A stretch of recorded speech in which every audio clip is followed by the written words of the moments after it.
If you're looking for the best sounding TWS around 4000 taka, then you must be go for this Mundop Space Travel 2 Ultra. আমার কাছে মনে হয়েছে যে 4000 টাকা বাজেটের মধ্যে যদি আপনি একটা সাউন্ডিং TWS কেনার প্ল্যান করে থাকেন যেখানে আপনার প্রায়োরিটিতে শুধুমাত্র মিউজিক থাকবে, তাহলে অবশ্যই আপনার এই TWSটি কেনা উচিত।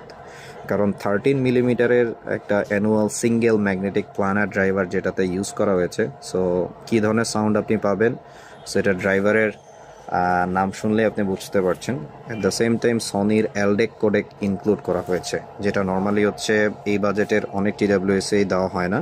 বাট মুনড্রপের কুরোনেকো সিরিজটাতেও এলডেক ছিল না, বাট এইটাতে স্পেস ট্রাভেল 2-তে 2 আলট্রাতে এই এলডেক কোডেকটা অ্যাড করা হয়েছে। অ্যাট দ্য সেম টাইম যদি আপনি এটা ল্যাটেন্সির কথা চিন্তা করেন 55 ms, নর্মালি গেমিং TWS-গুলোতে 50 to 60 এরকম ল্যাটেন্সি থাকে, বাট মোটামুটি একটা ভালো ল্যাটেন্সি অফার করতেছে, যেটা আপনার গেমিংয়ের জন্য মোটামুটি একটা ভালো সাপোর্ট দেবে।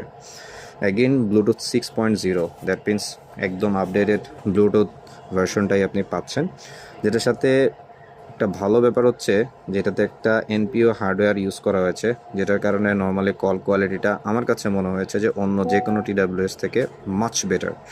অ্যাগেন এটার অ্যাপ সাপোর্টটা এবং ওয়াইড ব্যান্ড ANC, যেটা আলট্রা ওয়াইড ব্যান্ড ANC থাকবে। সো এটা নর্মালি খুব একটা অফার করে না অনেক TWS-ই। বাট আমার কাছে সবচেয়ে জোর যেই ব্যাপারটা লেগেছে সেটা হচ্ছে যে মুনড্রপের high reproduction of sound quality. এইটা আমার কাছে মনে হয়েছে যে আপনি যদি মুনড্রপের অন্য কোনো প্রোডাক্ট ব্যবহার করে থাকেন তাহলে হয়তো আপনি বুঝতে পারবেন। সো টিউনিং করতে পারছেন, যেটা হচ্ছে অনলাইন ইন্টারঅ্যাক্টিভ DSP থাকবে। And at the same time benchmark যদি বলেন যে বাজেট ওরিয়েন্টেড TWS-এর ক্ষেত্রে এটা সেরা ভাই, চোখ বন্ধ করে বেস্ট একটা জিনিস।